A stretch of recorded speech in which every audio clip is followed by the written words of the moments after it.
El señor Pesky de Gemini nos hablará sobre el transporte de petróleo y sus derivados por mar, tipos de buque, inspecciones y reglamentaciones. Esta conferencia está integrada en el ciclo titulado Consideraciones sobre la extracción del petróleo en aguas canarias. El ciclo tiene como objetivo dar a conocer al público elementos de juicio sobre este polémico y actual asunto, buscando la mayor objetividad posible por parte de los participantes y desde varios puntos de vista. Para presentar al conferenciante tiene la palabra don Jesús Alarcón Prieto.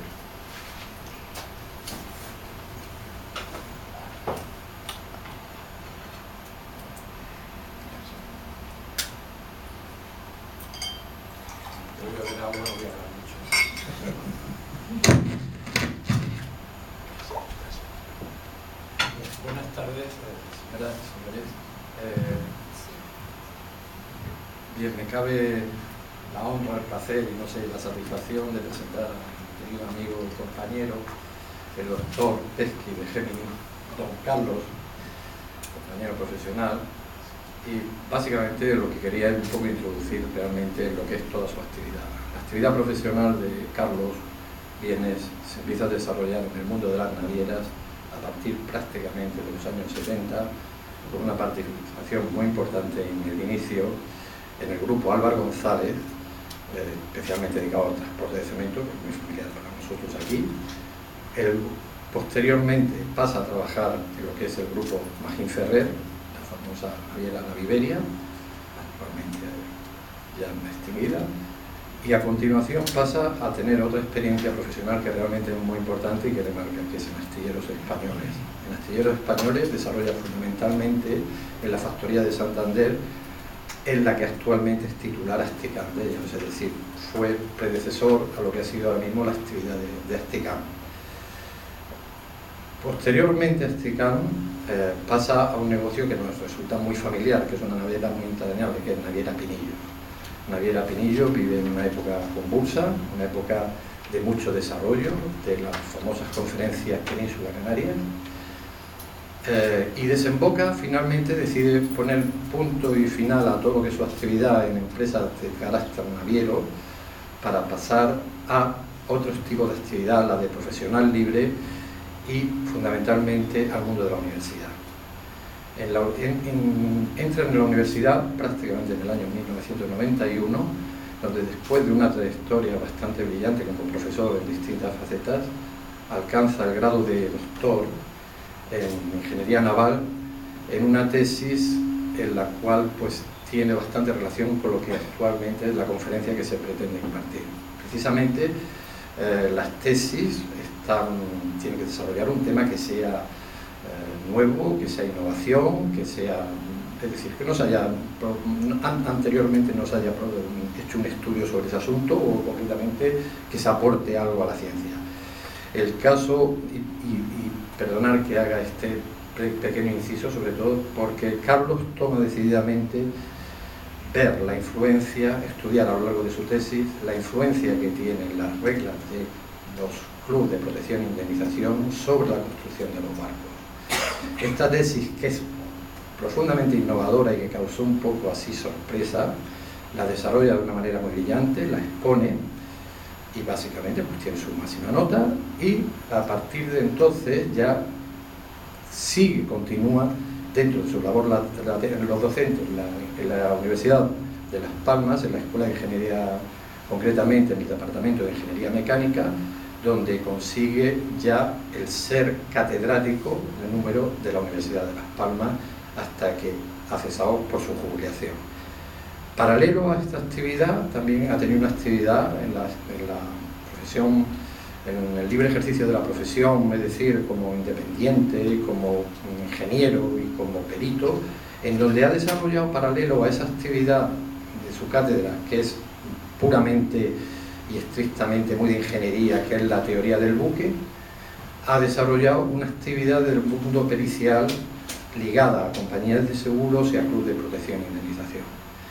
Eso le ha valido para hacer lo que son hoy día sus publicaciones más conocidas, básicamente en el campo del tráfico marítimo y especialmente en el desarrollo de lo que hoy día se llama como ingeniería forense. La ingeniería forense no solamente aplicada dentro de lo que es industria, sino que además, concretamente en el campo naval, es donde quizás tiene su máximo exponente. Es decir, el mundo naval, ya lo saben, pues es un compendio de las pólizas de casco y máquinas, es un compendio de todos los otros ramos de otras aseguradoras. Pues bien, me resulta pues, un placer presentarte para que desarrolle pues, todos estos aspectos que en cierto modo, por el título de la conferencia, están ligados a toda esa actividad del mundo del seguro y de lo que es la actividad como perito y como consultor de navieras independientes. Carlos. Pues muy bien, muchas gracias.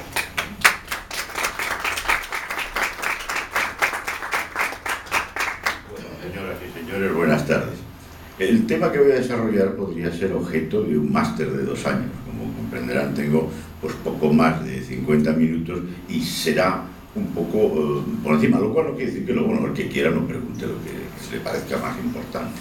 Pero lo que sí quiero yo, y esto es el objeto, es de que primero se sepa qué tipos de buques hay, porque y cuando se les llame o se les oiga en la prensa que es un ULLCC, pues sepa la gente que es un ultra large cruise carrier, que es un barco muy grande, en qué tipos de buques hay. Y luego, desde luego, ¿qué reglamentación hay encima? Me preguntaban ahora en televisión, pero ya los barcos que vienen aquí es que tienen algún tipo de calidad total, absoluta. Ya esto es lo que voy a ver. O sea, la cantidad de normas, de reglas y de diversas inspecciones que hay sobre un barco es verdaderamente abrumadora.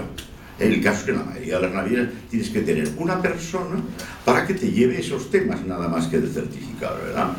Entonces, las reglas generales, ¿verdad? ¿Qué tipos de buques hay? Bueno, esto lo lean, ULCC, ¿qué son?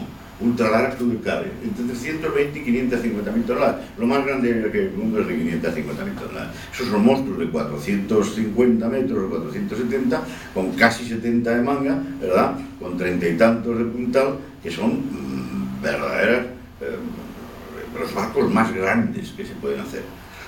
Sin embargo, no son los más claros ni los más complicados, porque al fin y al cabo un petrolero no es nada más que un cajón, ¿verdad?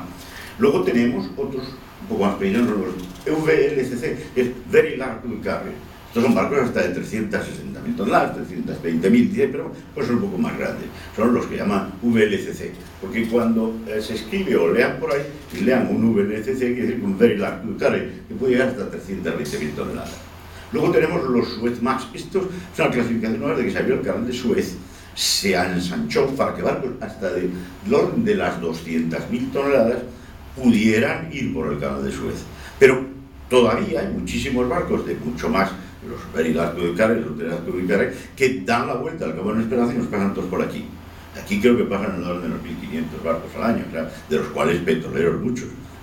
Estos barcos tan enormes pasan por aquí porque, de acuerdo con la economía de las navieras, el valor del flete, etcétera, etcétera, muchas veces pues es más sencillo el dar la vuelta al Cabo de San Esperanza, barcos tan inmensos, ¿verdad?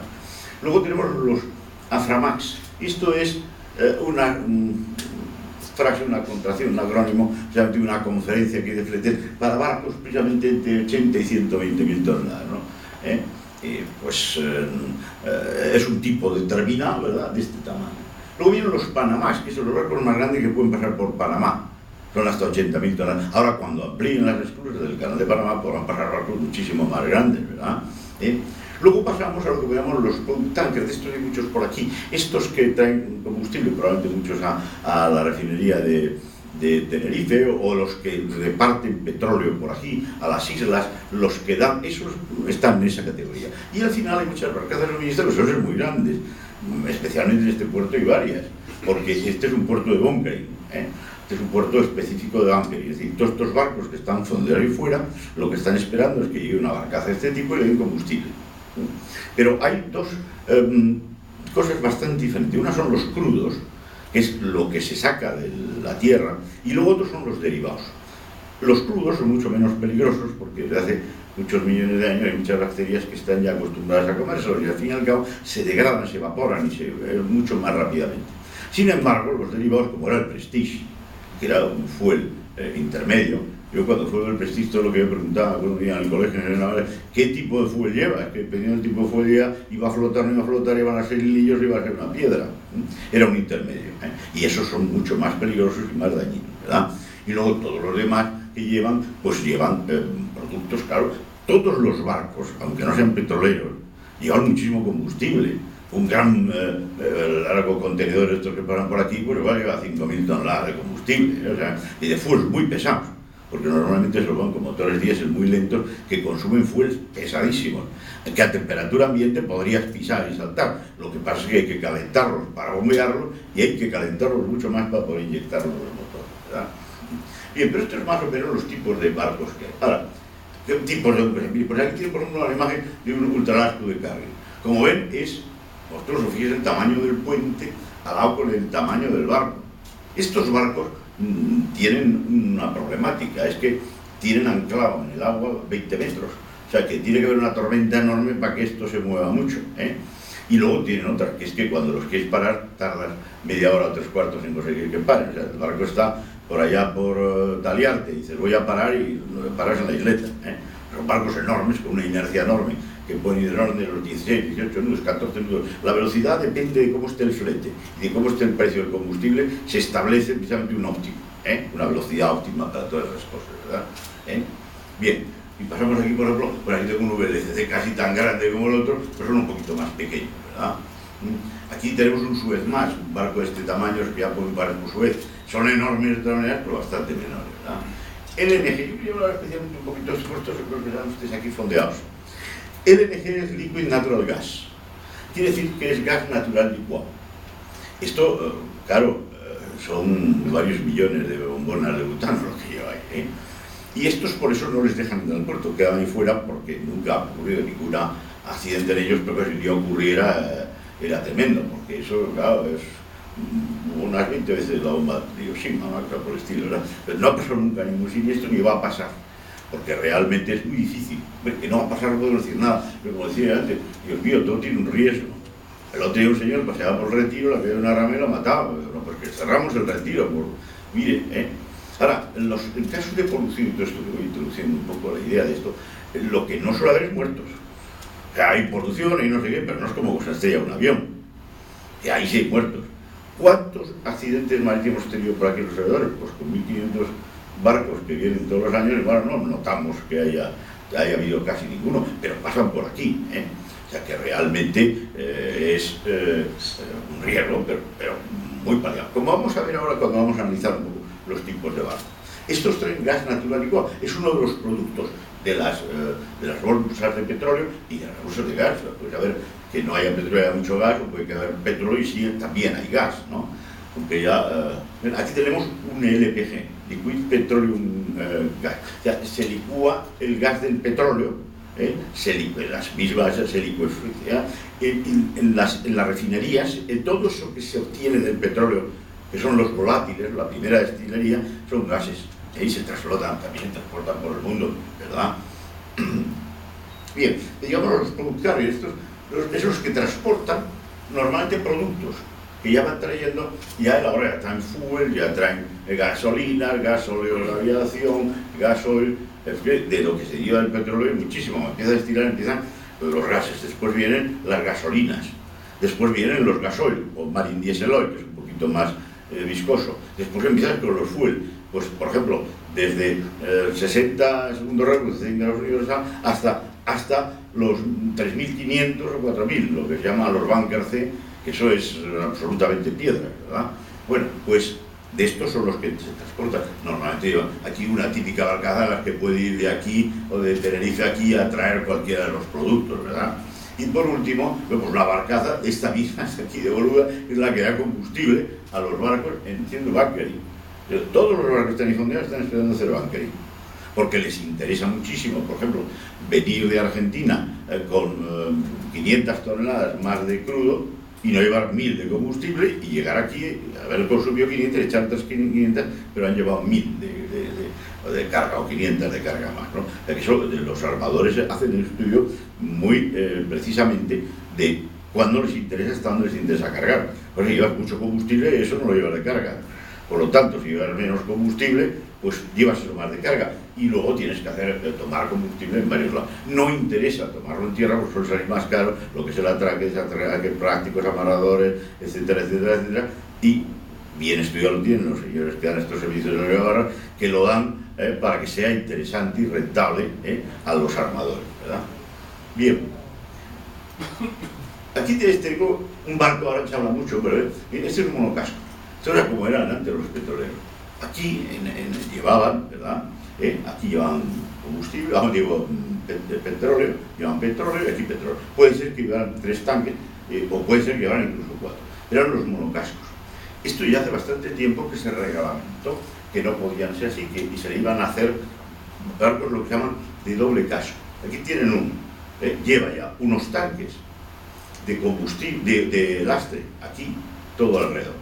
De tal manera que tiene una pequeña colisión aquí o abajo, pues no salga el petróleo.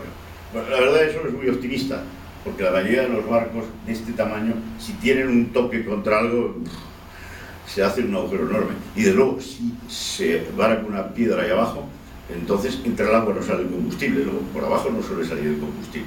Por los lados podría ser. Pero sin embargo, si un barco sufre en su zona central, normalmente un rasgado del casco, aunque no salga petróleo, si no lo metes inmediatamente en un puerto, lo dejas y lo descargas, si cuando llegues a la mar partirá. Porque los barcos, como le pasó al Prestige, rompen por resistencia longitudinal.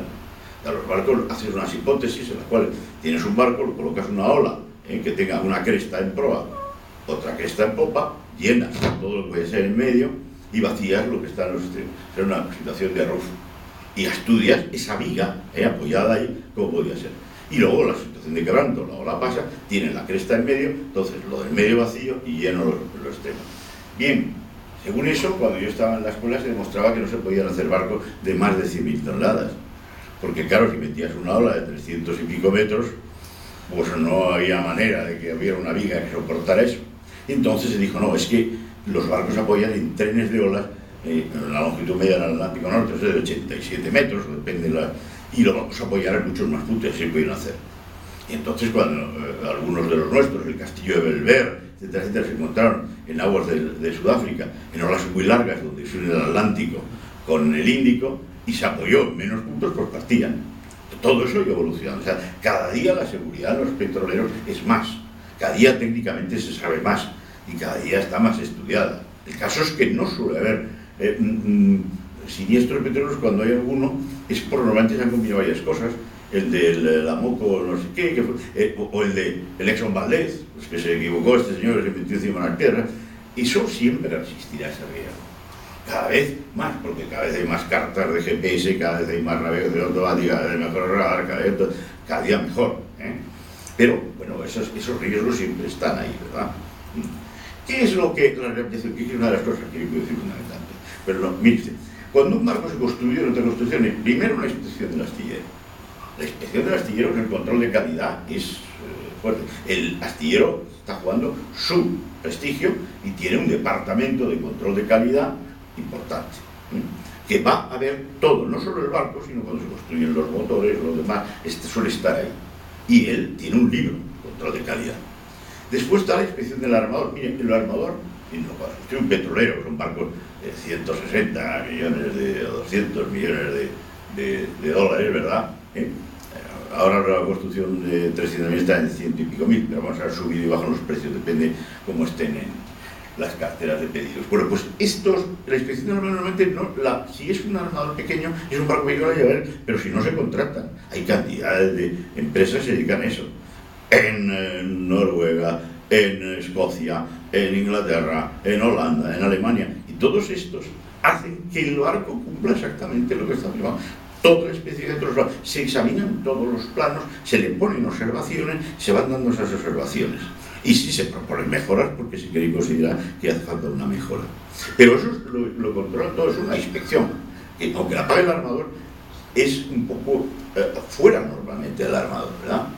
Luego tenemos aquí uno de los que más, inspección de buques de la Marina Mercante, certificado estatutario. Todos los barcos cumplen con la Organización Marítima Intergubernamental. Entonces, los países como nosotros la lleva la Inspección de Buques de la Marina Mercante. Y entonces ellos son los que son responsables de que el barco cumpla una reglamentación internacional impresionante.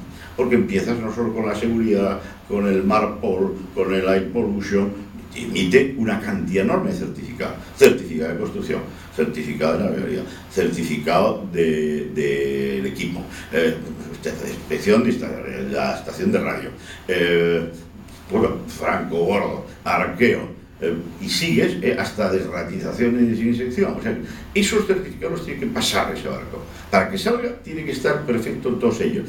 Porque además la Inspección de Buques de la Marina Mercante responde ante el hipotecario de que el barco se ha hecho según las características del contratado, porque el hipotecario ha dado un dinero muy importante y alguien le tiene que garantizar. Además de eso, garantiza los plazos, porque normalmente un barco se cumple en unos 10 plazos durante la construcción. El primero es la firma del contrato, entrada en vigor del contrato, empezar a cortar el acero, primer bloque antes de ir a puesta aquí, ahora el primer bloque en grada, después viene, bueno, así hasta 10, ¿no? Hasta las pruebas de mar definitivamente, ¿no?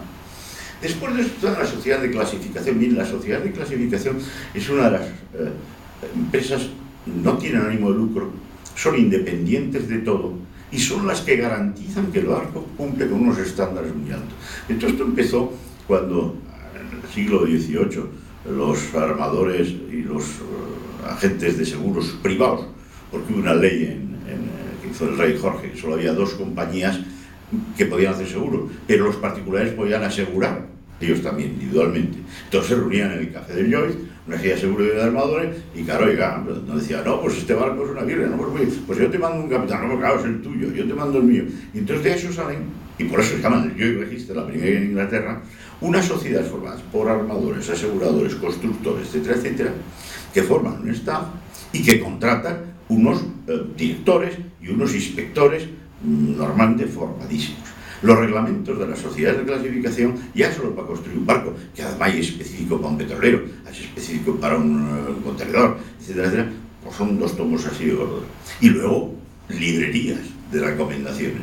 Es más, cuando uno tiene un problema normalmente en un barco y quieres, tú recurres a la sociedad de clasificación, te vas a la central, si aquí no te la resuelven, y hay un señor que sabe una burrada siempre y te dice, oye, esto con esto ya está arreglado. O sea, gente que sabe lo demás del mundo. Por eso cuando alguien dice que un barco está clasificado por el American Bureau, pero era un barco pirata, digo, no sabe usted lo que está diciendo. El American Bureau son las más serias.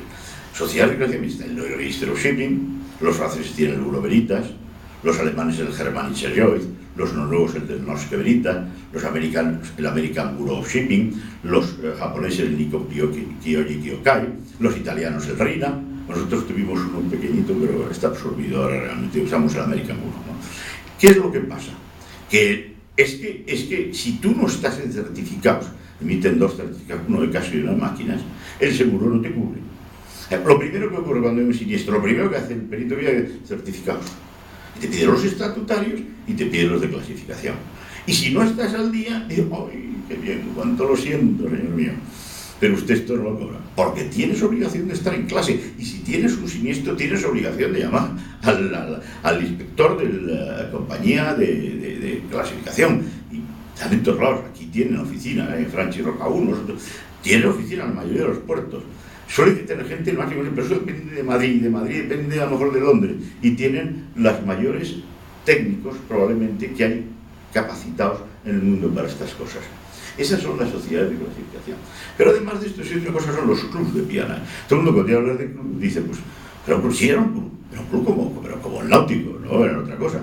Lo que pasa es que como había aquella cosa de que no podías asegurar más que individualmente, y los aseguradores que había en el Café de responsabilidad civil no querían saber nada, porque la protección y indemnización es responsabilidad civil, es las reclamaciones que haya contra el barco, y el barco, la cual tiene que haber un club que te proteja de eso.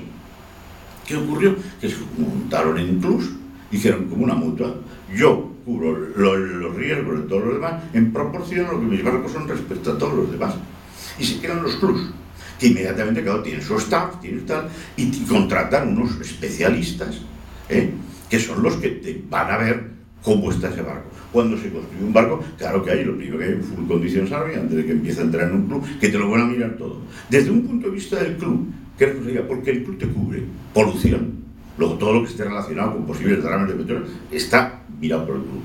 Polizones, por ejemplo, que es uno de los mayores horrores que pueden caer un armador un día en la vida, ¿no? Porque tienes un barco con 12 personas y te suben 6 polizones, como si mañana entran en España 22 millones de migrantes ilegales. O sea que es un problemón, y por la reglamentación internacional no te los quitas de encima. Y los tienes en el barco, el club paga todo lo que haga falta. Oye, jet para llevarlo, aquí está, pero ahora tienes que saber de dónde es. Pues te viene un polizón, como suele venir, que viene desnudo, y que le dice, ¿usted dónde yo? Pues yo por ahí. Hombre, pues como no sepas dónde lo tienes que echar, tú me contarás. Y entonces te lo vuelves a dejar en el barco. Llega al barco a un puerto, te lo coge la policía, te lo lleva a un hotel de semilujo, te lo devuelve y dice, me debe usted tanto, siga usted con él. ¿Y dónde lo devuelves? El tema de los policías es gravísimo. Por eso hay detectores de CO2, de infrarrojos, todo lo que quieras, fondeos, por evitar esto. Pero hay por la relación la carga. En un barco, en una bodega con grano, te entra, bueno, que digo yo, un barril de agua y te cogen cuando yo, te sacan media bodega que te cobra el fletador. Te dice, oiga, usted me paga a mí este grano. Eso te lo cubre un club, eso lo paga un club también.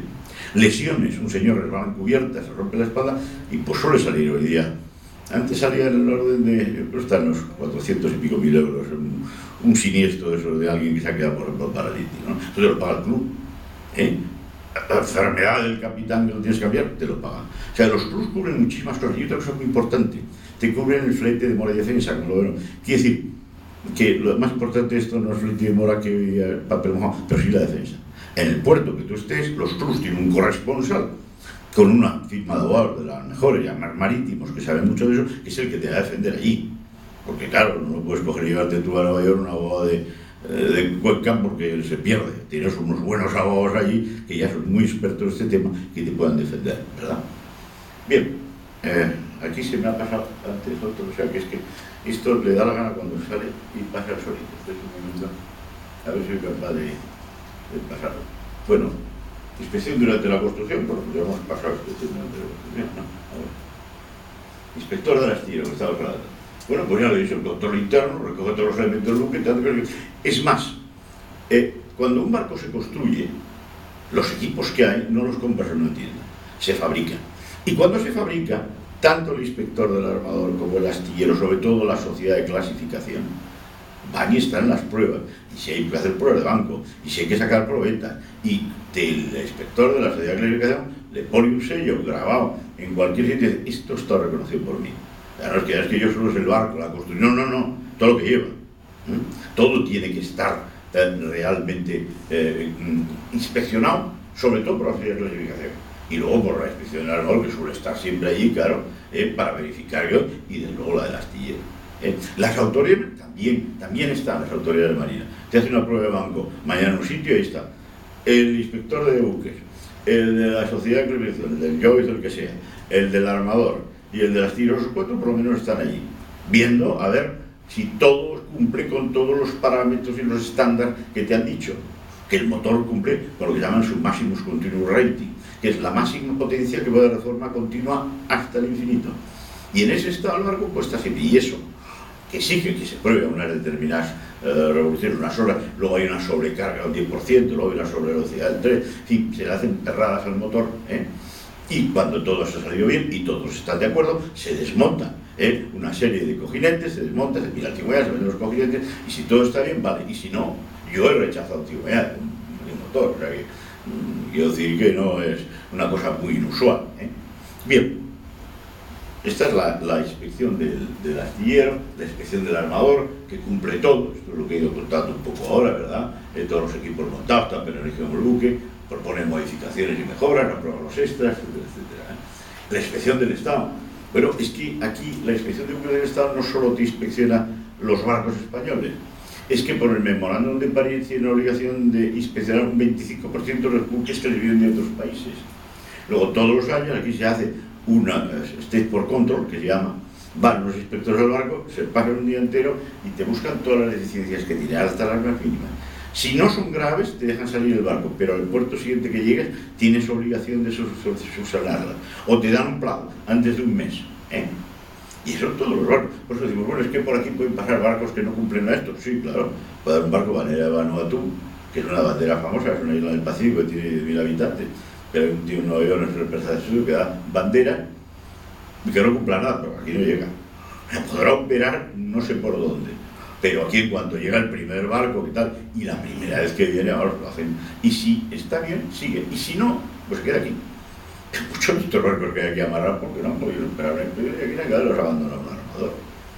O sea que no es fácil que un barco, y mucho más un petrolero, esté violando alguna norma. Pero es que cada una de las inspecciones, lo que está del Estado, es que son, eso digo, 40 certificados. Es que es obsesivo. Las balsas todos los años, los extintores todos los años. Y la determinación del francor cada 2 años y cada 4 de esto otra vez. Es que los que hemos estado en navieras ha sido una obsesión, vamos. Ya antes la llevamos una pizarra con cositas, ahora lleva un ordenador, pero tienes una persona en naviera, o sea, nada más que a veces cuando le van a caducar las cosas, oye, que tengo que revisar esto, tengo que llevar al inspector porque es que me va a caducar, es que tengo que estar, o sea, que las cosas son bastante así. Bueno, la sociedad de clasificación, ya hablo un poco de ella, esto es durante la construcción, lo ven todo. Tienen un equipo en astillero, un equipo 2, 3, 4 inspectores, que te lo ven todo, pero que se fundan las hélices, hay que verlas, a ver cómo está. Ah, pues no, mira, hay que rechazarla porque aquí hay unas incrustaciones de no sé qué en el núcleo, fuera. O, pues esta fundición, esta pieza fundida no está bien, porque hemos mirado contra los sonidos y que hay unas cavernas. O todo ello, la sociedad de clasificación, tiene una ventaja. Yo me llevo muy bien con ellos, porque saben muchísimo. Cuando una persona sabe muchísimo, normalmente es muy fácil ponerte de acuerdo con ella, porque estamos todos en la misma onda, más o menos.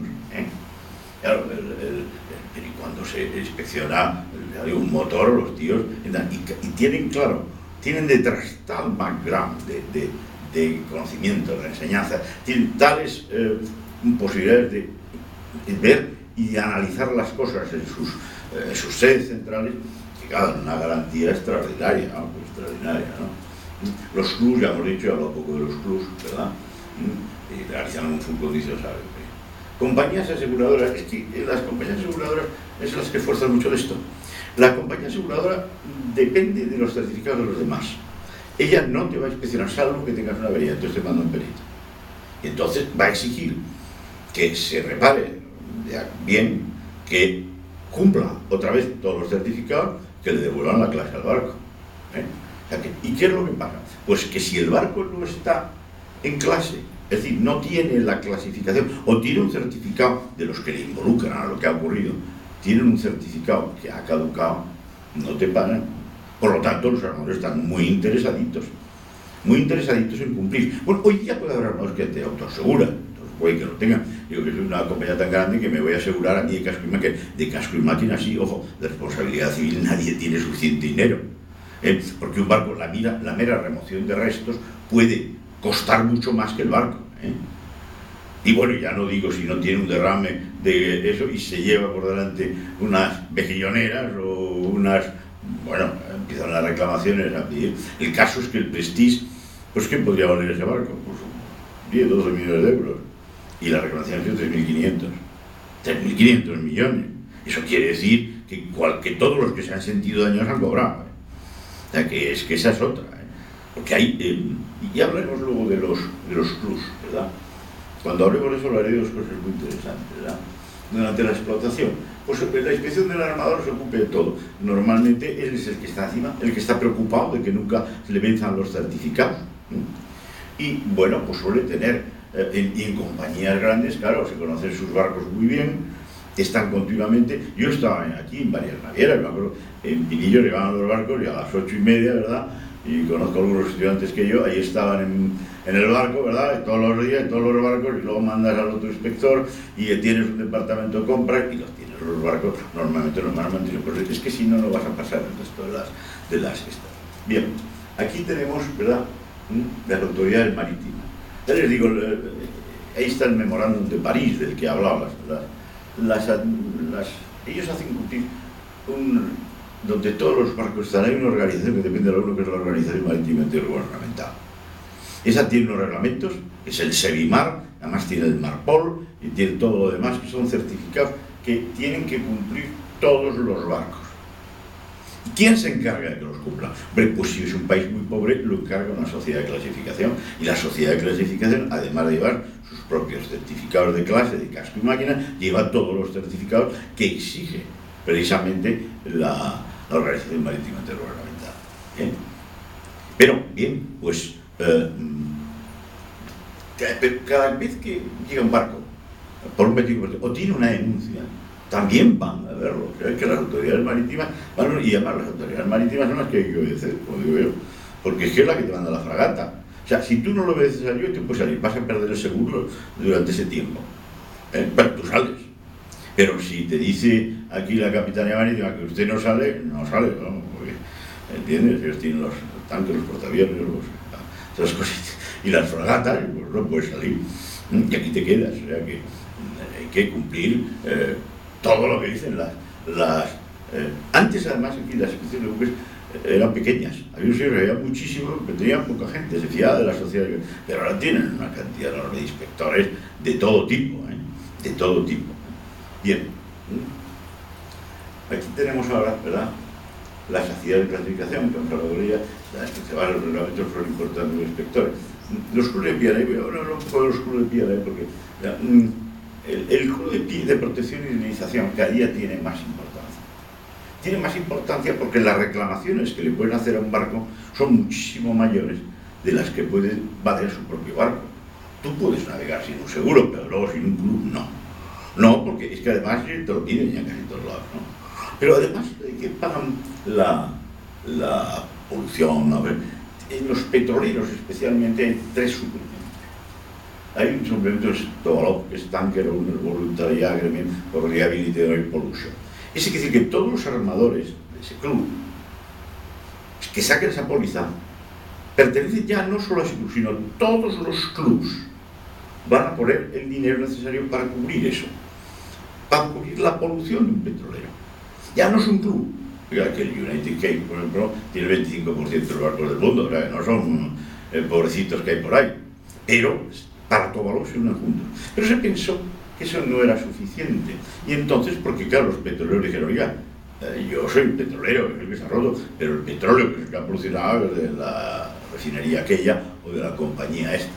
Y entonces se unen todos, fueron a un acuerdo que se llama Cristal, que es Contract Regarding Intermediate Supplement for Oil Pollution, que dicen, bueno, pues todas las refinerías y todas las compañías petrolíferas del mundo vamos a entrar con unos fondos para que, si la avería es muy grande, o sea, si el daño es muy grande, haya dinero suficiente. Pero a pesar de todo, luego en París en 1969 los estados se unen y hay otra cosa, los IPCC. Son unos fondos que ponen los gobiernos de los países contratantes y con intereses marítimos, lo que hace que cuando hay un derrame de petróleo, el dinero sea infinito, casi para... Tienes que hacer bien. ¿Qué pasó con el Prestige? Pues como nos quedamos con el barco, le quitamos la responsabilidad al capitán y al armador, se nos hundió a nosotros, y lo que han dicho los clubes, mira, ahí te quedas, porque yo aseguro barcos, no países. Pero si se hubiera hecho bien, pues habríamos cobrado los 3.500 millones de euros que nos costó la broma. Pero hoy día, se hace las cosas bien, mañana hay un petrolero que se parte aquí, un petrolero de 450.000 toneladas, y efectivamente, pues es terrible, porque no es a 60 millas de la costa, es ahí al lado, porque pasan por ahí al lado, ¿verdad? Bueno, de todos los medios que hay anticorrupción ahora son enormes, y los dineros para paliarlo, extraordinarios. Y claro que puede fastidiar la playa, mire, pero en Noruega hay un tráfico que tiene unas playas maravillosas, unos sitios preciosos, y en el Golfo, pues no les quiero contar, y pasan petroleros, y a Rotterdam, pues el mayor tráfico de petroleros del mundo. Y por los estrechos de Malaca, que es donde ahora están toda la gente que va a Indonesia y no sé qué, pues pasa un tráfico de petrolero, que es el que va a Japón, desde el Golfo Pérsico a Japón, que no les quiero contar. Pero, y tiene que ser así. ¿Hemos oído ahora hace poco alguna vez que había un petróleo? Pues por ahora no. ¿Que lo puede ocurrir? Bueno, pues claro que puede ocurrir, en cuanto se unen 3 o 4 circunstancias imprevistas. Pero ahora, si ocurre, va a haber muchísimo dinero ya de los clubs de protección de los gobiernos y todo lo demás para poder y de las compañías petrolíferas para poder paliar al máximo sus daños, ¿no? Por eso, y como decía antes, pues, claro, las compañías aseguradoras lo tienen más fácil. Por eso fue con los que se quedaron los aseguradores del Lloyd's de Londres, se quedaron con casco y máquinas. Bueno, yo veo el barco y ¿qué vale este barco? Por lo que sea tantas libras. Bueno, pues eso es lo que tengo arreglado aquí. Yo apunto que eso es lo máximo que arriesgo. Pero ¿cómo? ¿Que le voy a asegurar yo a usted de que hay una reclamación? Porque se... no, perdón. Eso no. Por eso se libran los clubs. Por eso tienes que tener cobertura. Y por eso un petrolero lo tiene con todos los suplementos. Con todos los cristales, los PPSA. Bien.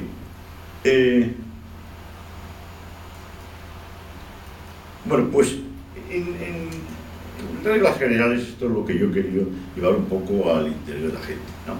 De que primero hay unos tipos de barcos que los hay desde 450.000 toneladas a barcazas de 600, que los grandes transportan petróleo, los más pequeños pueden transportar derivados, que es mucho más peligroso el derivado y los fuel mucho más peligrosos que el petróleo, que de todas maneras siniestros grandes en esto hay pocos por toda la reglamentación, por todo lo exhaustivo que es. Claro, dicen, oiga, pero no puedo, pues, nunca no existe. Pero yo sé que desde hace unos cuantos años aquí, pues oye, se ha caído un avión, al otro lado de no sé dónde, pero que el petrolero no sé qué se haya partido y todo el rame, eso bueno, cuando te entras todo el mundo. Ahora, pequeñas poluciones, sí, pero esas no son de los petroleros. O sea, cuando un barco más o menos pirata por aquí y decide que te achica una sentina y te echa ahí un fuel a la mar, pues eso es muy difícil. Pero sí con el convenio Marpol, porque el Marpol dice que todos los barcos tienen obligación de pasar por estaciones de servicio de Marpol, limpiar con ellos todas sus sentinas, ese líquido se lo llevan aquí en una estación Marpol, y te tienen que dar un certificado. Y cuando llega un barco, una de las inspecciones que te hacen, te dicen, a ver, la última inspección de Marpol, ¿cómo? ¿Hace 3 meses? No. Esto posiblemente me dicen una multa. Porque usted, cada mucho menos tiempo, tiene usted que estar en una estación Marpol. Aquí llega el barco, te va a una cisterna, te saca todos los lodos que hay, te saca los restos de fuel que quiera, y te da un certificado que te vale para ir luego por Noruega, y que cuando llegues ahí no te paran el barco y te mandan a otra estación de Marpol. O sea, quiere decir que, claro, puede haber barcos que vienen por ahí, yo que sé, que es difícil, porque si van a tocar Europa los pillan inmediatamente. Bueno, a Europa, aquí llega ya un barco cualquiera de estos y lo pilla. Hay muchos países serios por ahí que también. Pero claro, es difícil que no haya a lo mejor un desaprensivo por el mundo, pero cada vez más raro. El caso es que cada vez hay menos bolitas de fuel en las playas. Hace años había muchísimas, y yo me acuerdo en San Sebastián que era terrible, o en Santander, que salía de la playa y te salía, y ahora es muy difícil que te pase, porque puede pasar. Ha podido haber un derrame, ha podido haber pero muchas veces mucho más de barcos, no petroleros.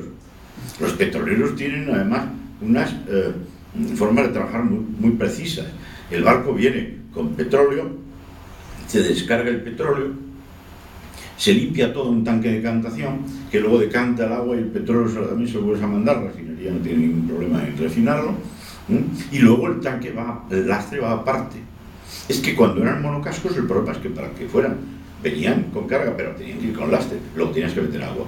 Cuando llegabas allí había que echar agua, esa agua salía perdida, claro. Por eso ahora hay obligación de tanques de lastres segregados.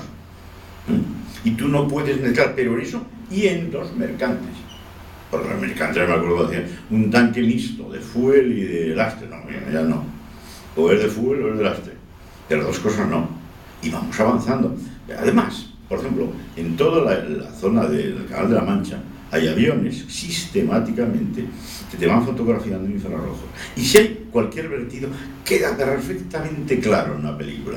Inmediatamente te llega un multazo. Pero gordo, ¿eh? Porque te leen la matrícula del barco, te dicen cuándo ha sido, te dicen la hora y qué es lo que has estado limpiando. Porque en un barco una vez mío tuve una mancha y dijo, no, eso es de limpiar la bodega, eso no es fuel. Pero sí, efectivamente, esto parece más bien lodos, pues sí. Pero mire usted, pero eso no es polucionable, eso se va al fondo. De todas maneras, el susto te lo llevas, pero como eches algo de combustible, bueno, es que además se ve perfectamente, vamos. O sea, que hay todas las medidas del mundo de los petroleros. Es un tema seguro. Seguro hasta donde, claro, y no va a pasar nunca, pues nunca no existe. Pero podemos, yo creo, que dormir bastante tranquilos con el tema de los petroleros. Claro, eso es lo que... Bueno, con eso pasamos a las preguntas, lo que quieran ustedes hacer, ¿eh? Sí, porque es que si no lo vamos a mitad. Vamos a ver. Usted dijo anteriormente en un pasaje de su exposición que el problema del prestigio se gestionó mal y por lo tanto se perdió dinero. Sí, eso he dicho. ¿Por qué? La pregunta es, ¿por qué se gestionó mal y por qué se perdió ese dinero? Pues porque lo gestionaron mal, ¿qué quiere que le diga? Pues porque tal vez lo que todos los países ahora ya avanzados, y aquí también, se ha constituido un grupo de expertos. Cuando ocurre una cosa de esa, se llama un ingeniero, se llama un abogado marítimo, se llama un capitán, se llama un experto no sé qué, y ese grupo habla. Pero claro, si de repente llega el barco, que lo razonable hubiera metido a La Coruña, y llegan unos y dicen, no, aquí no, porque esto coludiona. Y entonces sí, te encuentras con que la prensa por ahí de vez en cuando dice que eso, qué horror, lo vas a meter en La Coruña, y el alcalde dice que no, pues te lo tragas, lo llevas a la mar, que es como si me iba mañana un tío con ébola, aquí al Pino, ¿verdad? Al Negrín, y le dicen, no, aquí no, váyase. Lo mandan a los carnavales, claro, se organiza la que se organizó. Pero ahora es, por ejemplo, Ferrol, a la entrada se ha hecho un puerto de refugio precisamente para que esos barcos entren ahí cuando ocurra algo. Ya hay un puerto de refugio. Y aquello, pues claro, si se hubiera hecho bien. Pero vamos, a mí me quisieron contratar el armador, y yo dije que no, porque conocía mucho también aquí al director general de Marina Mercante, a nosotros, dije, no, no puedo yo a ir a sacar aquí ojos, ¿no? Y no lo acepté, pero en mi interior, y lo he dicho donde me han querido ir, aquello se gestionó mal. Dígame. Mire, el tema, yo quiero tratar los temas y me temo que van a ser un poco largos. El tema de las sociedades clasificadoras, yo no soy partidario de las sociedades clasificadoras. Soy partidario de que lo busquen, los inspecciones, ingenieros como usted, pero del Estado español. Porque las sociedades clasificadoras son susceptibles de que si ponen muchas pegas, el armador le diga a la sociedad, mira, quítate de en medio y contrato con otra. O sea, las sociedades clasificadoras hay que mirarlas con pinzas, y pasó en el caso del Prestige, que el ingeniero de la sociedad clasificadora, que ahora no me acuerdo el nombre, que yo escribí mucho sobre eso, quería quitarse de en medio. El Prestige fue reparado en Guangzhou, en China, en un amparo longitudinal que se conoce que lo pegaron con moco, porque al primer temporal que cogió, y eso que tiene que llevar, como usted sabe, unos electrodos homologados y planchas homologadas, etc., que en total se le rectificaron unos 300 y pico toneladas de acero, y ese mamparo longitudinal, al menor temporal que cogió, se cayó a un lado. Y el Prestige tenía todos los papeles en regla, porque la última inspección que pasó, la pasó en Kuwait 6 meses antes del hundimiento. No, la pasó en Lituania. La pasó en Lituania. Bueno, puede ser que en Lituania pasara otra. En Kuwait pasó una, porque lo tengo así registrado, 6 meses antes de que fuera a Lituania y volviera. Entonces, las sociedades clasificadoras, yo tengo mis grandes reservas, absolutamente mis grandes. En cuanto al caso del Prestige, pues es un caso desgraciado de un accidente que se rompe un mamparo longitudinal y te quedan 77.000 toneladas en superficies libres, pegando taponazos contra la banda y contra el otro mamparo del otro lado. Eso no hay barco que lo aguante. No fue así. No, yo le cuento, mire, las sociedades de clasificación se inventaron, y gracias a Dios se han inventado. Tienen el mayor nivel técnico, son independientes, está formada por grupos de armadores, de aseguradores, de todo lo que quieran, y tienen unos ingenieros navales de primera. En España, españoles, Antes eran casi todos ingleses, el Mr. Hawley, el Campbell, ahora son todos españoles.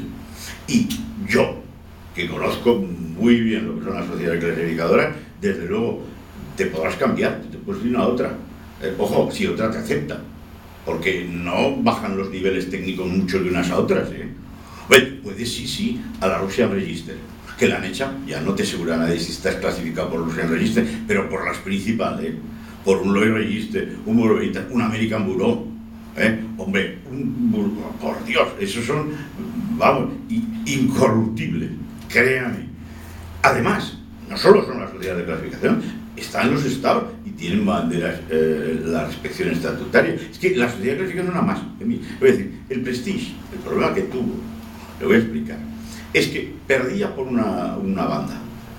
Bueno, por el fallo de un amparo, pero en el momento en que tú ese barco te lo sacas a la mar, sabes que se va a partir, porque los barcos no se pierden por nada de eso. Si tú lo dejas quieto, no parte, ni sale más. Ahora, si lo metes a la mar y el barco lo tienes solicitando a la ola trocoidal para arriba y para abajo, el barco parte, porque pierde la resistencia longitudinal. Es como si usted coge una guía. Había forzudos que cogían una guía telefónica y la rompían. No, la ponían muy así, iban rompiendo hojita, y rompían la guía telefónica. Pues eso pasa con un barco. Si empieza a fallar una grieta aquí, la grieta va corriendo y al final el barco parte. El caso es que hay muchísimas fotos de barcos por ahí, de barcos partidos por la mitad. Aquí llegó una vez un portacontenedores precioso, había partido, pues hubieran cortado con un cuchillo. Pero eso es por lo que rompió el Prestige. Si lo llegan a haber metido ese mismo día en unas aguas tranquilas, de La Coruña, de donde quiera usted, no había caído una gota. Quiero aclarar el tema. Si yo no soy partidario de esa solución, en absoluto. Soy marino y le digo a usted que no.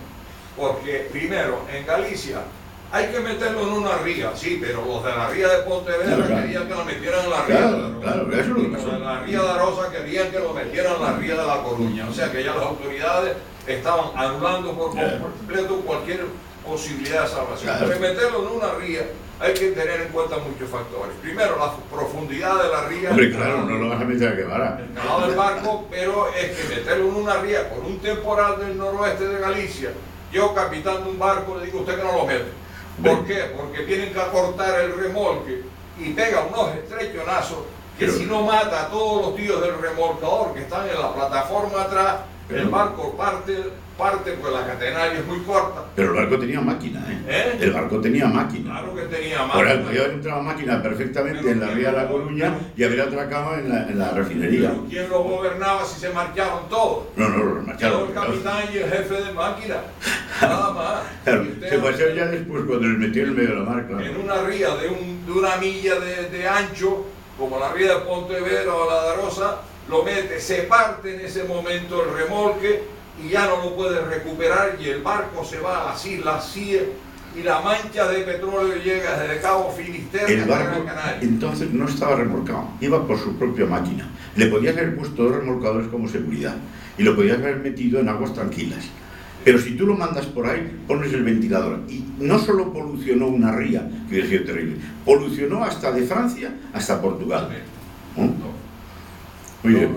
Perdona, mire, cuando la Segunda Guerra Mundial los alemanes hundieron en el Atlántico 20 millones de toneladas.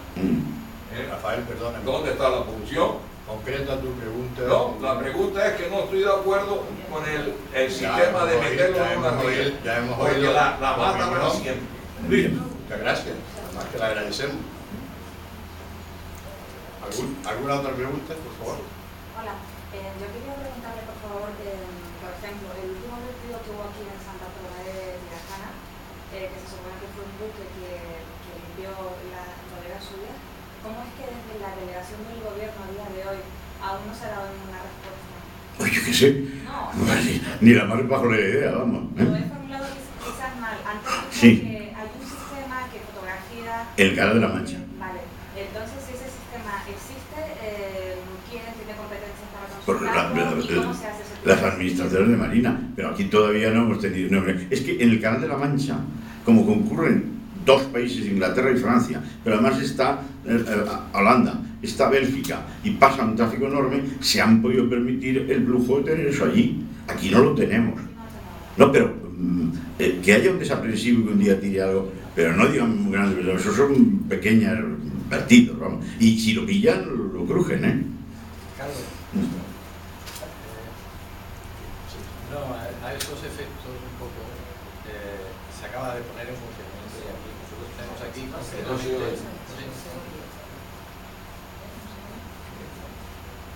a ver, ahora se oye. ¿Ahora? Sí, sí. Concretamente aquí en Canarias, complementando todo lo que está comentando don Carlos, realmente se ha implementado ya el servicio precisamente de vigilancia aérea. Lo hace un avión que se llama el SASEMAR 103, entonces tiene un protocolo en el cual tiene 5 sistemas de detección, que va desde los sistemas infrarrojos a los sistemas láser. Realmente, es decir, todo esto que ya se utilizaba, que se experimentó en el canal, hoy día se ha perfeccionado. De hecho, los sistemas láser ya es que detecta exactamente las cantidades hasta décimas, hasta micras de contaminación. Entonces, concretamente, ese avión está ahora mismo, voy a sacarlo un poquito, desde hace poco, ¿no? porque es un poco la actualización de lo que está ahora mismo, ¿no? Este avión va sincronizado en función de la observación satelital que se hace. Es decir, normalmente nosotros tenemos satélites que van a estar observando exactamente todo lo que pasa en Canarias. Entonces se hace confluir en horas de revisión normalmente a las horas de paso de los satélites. Además, si ya el satélite automáticamente detecta, ya en el propio SASEMAR se manda una orden de emisión que está perfectamente protocolizada. Entonces esa orden de emisión ya va y hace unos reconocimientos exactamente de todas las zonas en que son susceptibles. De hecho, ya se está teniendo ahora mismo lo que se llama detención infraganti de vertidos ilegales en la zona. Es la razón por la que precisamente decía Carlos que hoy día ya eso del piche en la playa prácticamente es cosa muy concreta. De hecho, la contaminación esta última no está detectada exactamente. Es decir, vamos a ver, no quiero polemizar sobre el asunto. Puede ser que una parte haya algo que le echen la culpa al muerto, que es a los desguaces que se está haciendo ahora mismo en la zona de Arinaga. Pero por otro lado, vamos a ver, en la experiencia que yo he tenido, concretamente en muchos salvamentos, es que los propios pescadores, en los momentos en que hay polémica, o no pescadores, no puede ser pescadores o cualquiera, se hacen contaminaciones a propósito, precisamente para causar escándalo. Esa contaminación es muy discreta. Es decir, vamos a ver, en el tema de Carlos un poquito, porque es que Carlos ha explicado perfectamente todo el mecanismo de la ingeniería naval. Yo un poco te la explico de lo que es la casuística real. El vertido más grande, como decía Carlos, en el mundo, en el top 10, el segundo barco que ha contaminado más en el mundo ha sido un barco español, que es el Castillo de Belver, que es el que comentaste en la bahía de Saldaña, en Sudáfrica. Y no fuimos de rosita, no ha habido escándalo. El Prestige, frente a las 300.000 toneladas que vertió el Castillo de Belver, en el caso del Prestige son 75.000 toneladas, que es de un fuel, es un producto, como dicen. Pero el caso de la Moco Cádiz fue muchísimo más grande, está prácticamente en el lugar 15, más o menos 10 o 12, dentro del top, casi dentro del top 10 de vertidos a nivel mundial histórico.